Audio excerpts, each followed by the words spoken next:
예, 너무 오랜 기도도 좋지 않다. 너무 오랜 기도도 좋지 않다라는 제목으로 하나님 말씀 증거하도록 하겠습니다. 이 5장쯤 돼 보니까 에스더에 대해서 이 평가가 되게 달라지는 것 같아요. 높은 평가를 줄 수밖에 없습니다. 에스더의 믿음, 특별히 오늘은 지혜예요. 에스더가 참 지혜로운 사람이구나 이런 생각을 하게 됩니다. 먼저 믿음을 먼저 살핀다 그러면은 인질에서 제국의 왕구가 되었습니다. 한마디로 해서 벼락 출세했죠. 그리고 이제 왕후가 된 지 5년 정도 지났습니다. 이제는 좀 숨 돌릴 때도 되었습니다. 그때 다시 이제 목숨 걸고 모든 것을 버려야 될 그 일을 하게 된다 그러면 잘 못하거든요. 저도 이렇게 사역을 하다 보면은요, 저는 이렇게 얘기를 해요. 너무 사역자들이 너무 가난한 사람 출신보다는 적당한 그 유복한 상황에서 태어난 사람이 훨씬 낫더라고.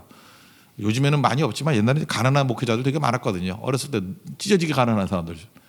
근데 가난을 아는 사람이 오히려 그 유혹 앞에 굴복하더라고요. 왜냐하면 가난이 뭔지 알기 때문에. 원래 유복하게 자란 사람은요, 가난이 뭔지 몰라서 그냥 얼떨결에 가요. 그래서 물론 뭐 죽었다 하고 괴로워하지만 그래도 두려워하진 않잖아요. 모르니까 그냥 믿음 가지고 나가면 충돌할 수 있는데, 오히려 가난을 너무 깊이 경험했던 사람은 그 공포가 뭔지를 아는 것 같아요.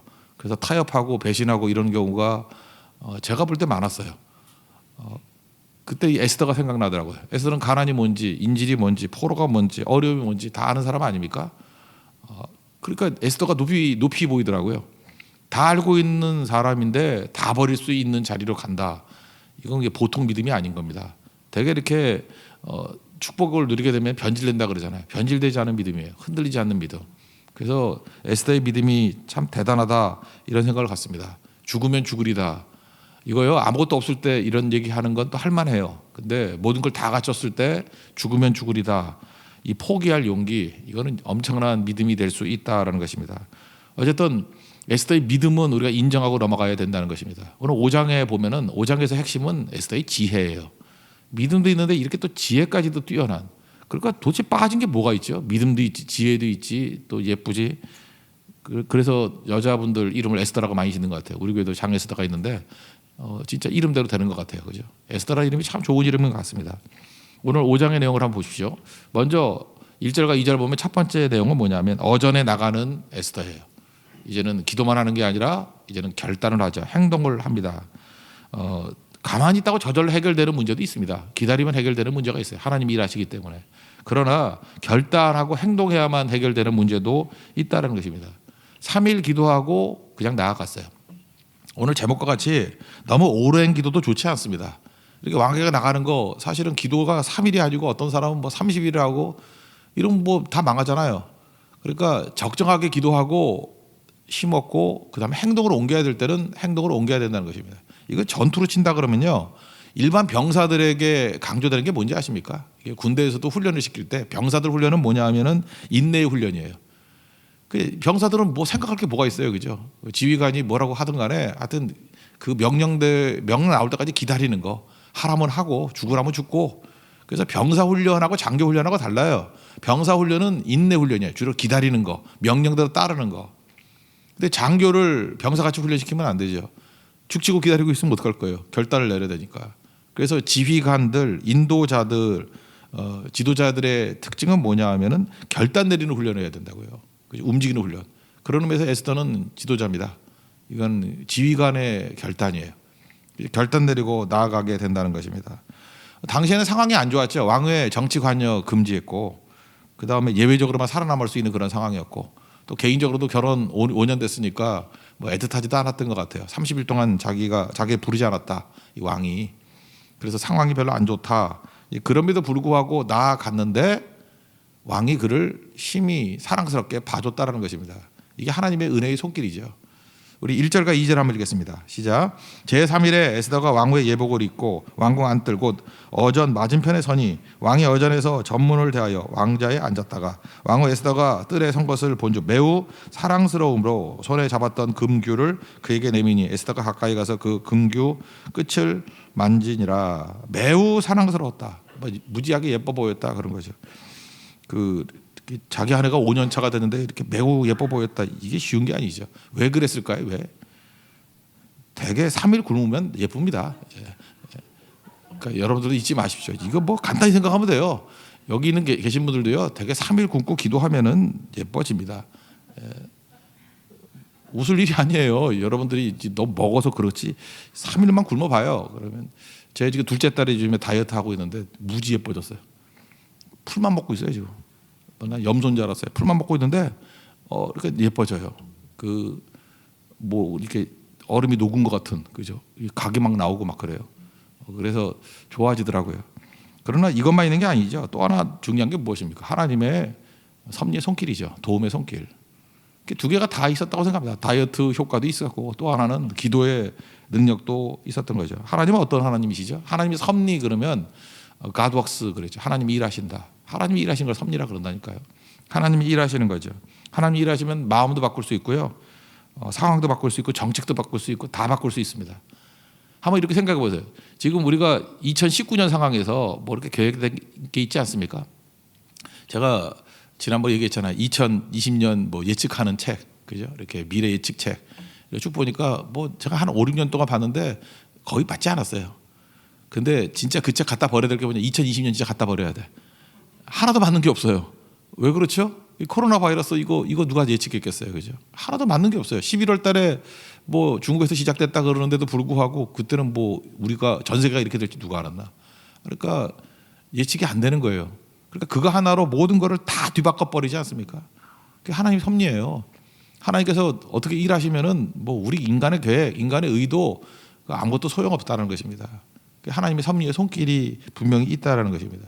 잠언 21장 1절 맨날 인용하잖아요. 왕의 마음이 여호와의 손에 있다고. 그래서 비유를 뭐라 했어요? 마치 봄물과 같아서 저수지의 물과 같아서 그가 임의로 인도하시느니라.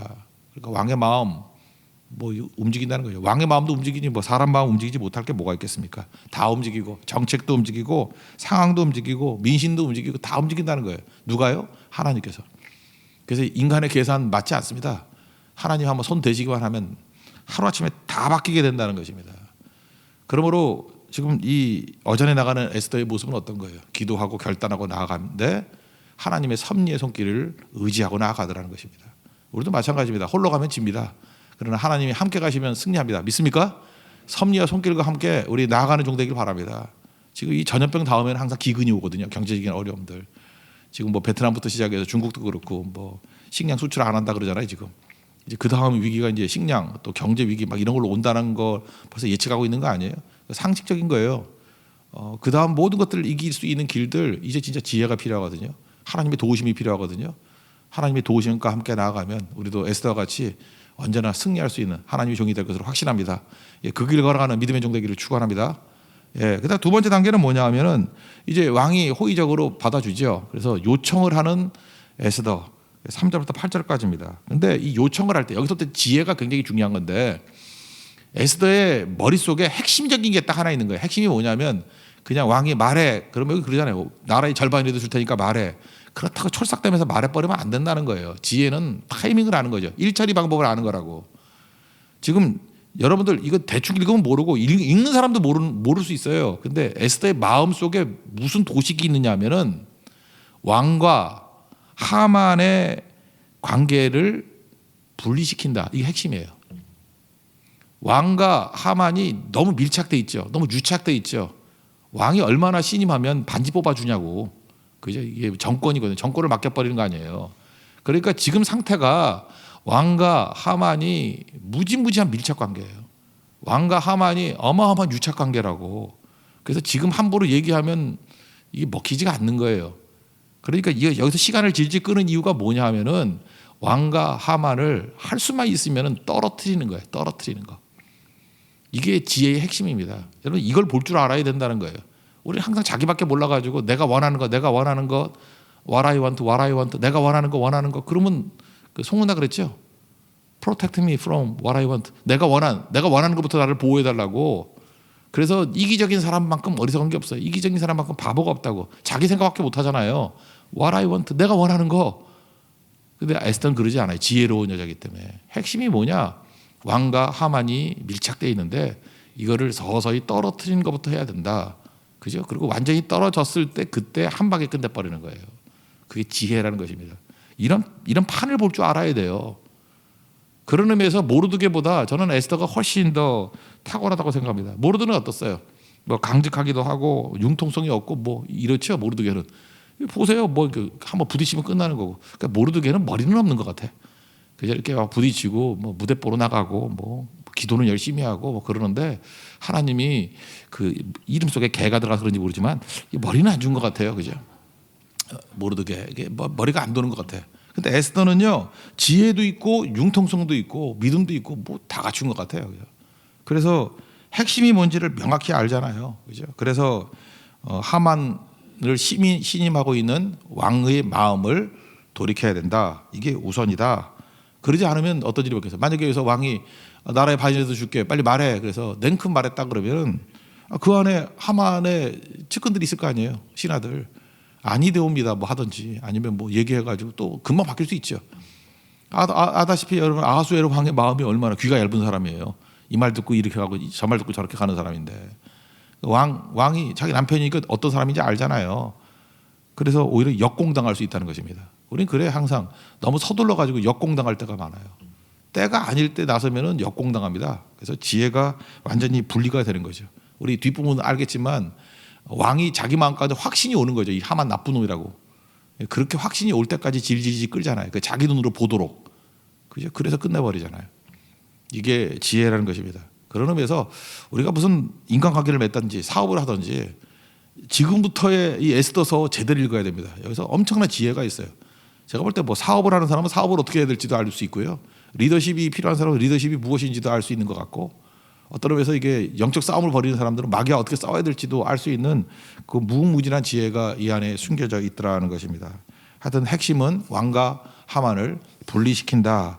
그게 핵심이었다는 거예요. 그래서 미리 준비했죠. 왕 나가고 난 다음에 오늘 잔치가 있다고.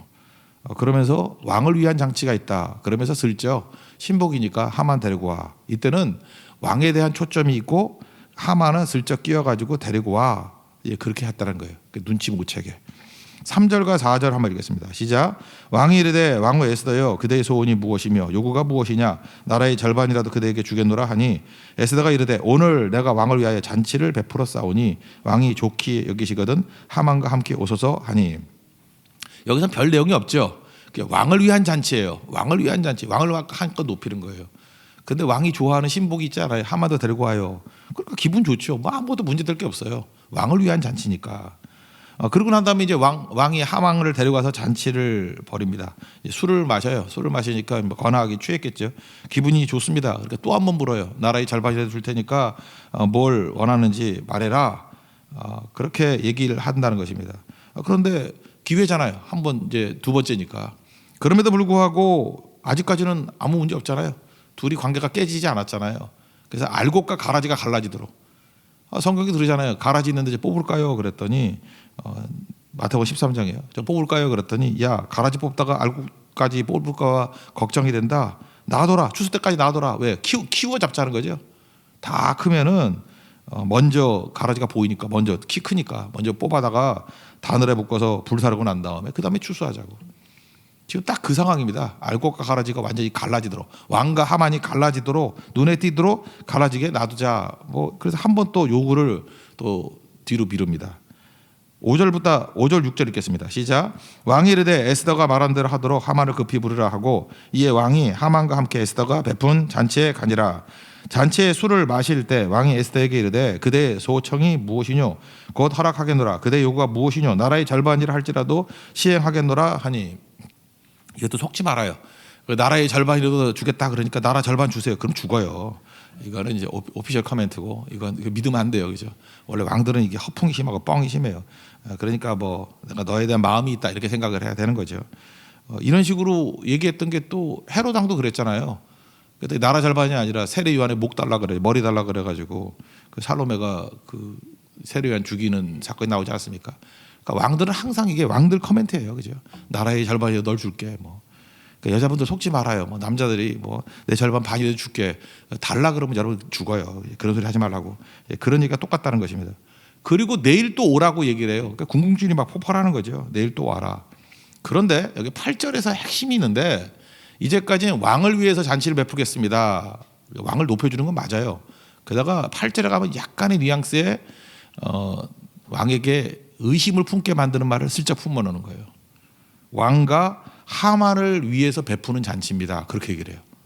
그러니까 슬쩍 왕하고 하만을 동격으로 논다고. 그러면 여러분 왕 안 해보셨겠지만, 왕 게임밖에 안 해봤겠지만, 왕이 한번 돼보시면 알겠지만, 이놈 봐라, 너무 키운 거 아니야? 이런 느낌이 드는 거라고요. 갑자기 뭐 실수 같지는 않은데, 뭐 나쁘진 않은데, 분위기도 나쁘지 않은데, 왕과 하만 어디 신하가 나하고 동격으로 놀아? 그렇지만 차마 말하기도 뭐한 그런 애매모호한 갈등을 싹 신겨주는 거예요. 그래서 왕의 목전에서 은혜를 입었습니다 하면서 왕을 한껏 높여주면서 그 한마디 듣고 밤새 고민하게 만드는 거예요. 하만 이놈 봐라, 너무 키웠어, 나하고 레벨이 같아 라고 하는 거, 이게 지혜예요. 그죠? 왕하고 하만을 갈라놓게 만드는 첫 번째 단서가 여기서 나오기 시작한다는 것입니다. 7절 8절 읽겠습니다. 시작. 에스더가 대답하여 이르되 나의 소청 나의 요구가 이러하니이다. 내가 만일 왕의 목전에서 은혜를 입었고 왕이 내 소청을 허락하시며 내 요구를 시행하시기를 좋게 여기시면 내가 왕과 하만을 위하여 베푸는 잔치에 옷도 고소서 내일은 왕의 말씀대로 하리이다 하니라. 여기서 왕을 높여줬죠.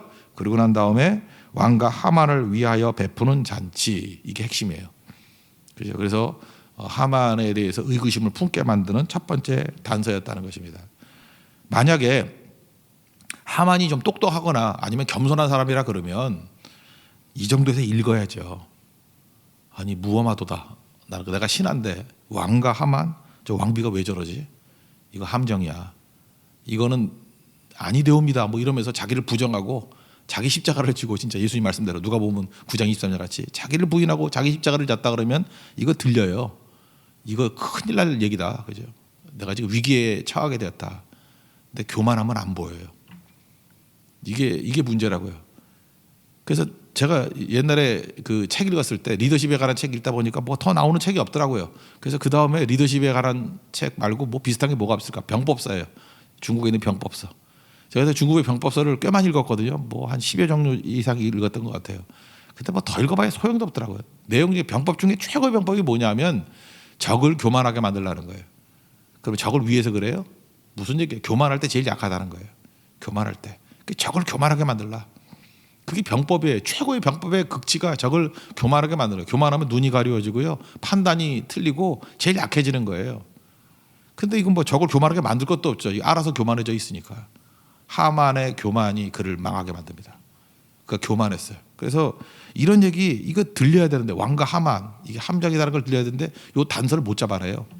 그래서 한껏 기뻐가지고 나만 초창했다, 내가 잘났다, 내가 얼마나 대단한지 그제 왕비도 알아줘. 그래서 왕과 하만이라 그랬어. 자기도취는요 이게 술 취하는 것보다 더 무서운 거고 마약 중독 정도 되는 거예요. 이게 무서운 겁니다. 그리고 나올 때 보니까 대문 앞에 모르드게가 있어요. 화가 나지만 그죠? 그냥 내려오죠. 집에 갔더니 아내가 세레스인데 아내도 똑같아요. 아내가 진짜 지혜로운 아내라 그러면 여자들은 이게 감이 있잖아요. 촉이 있잖아요. 그러면 얘기를 해줘야죠. 절제해야 됩니다. 당신 그죠? 캄다운 해야 됩니다.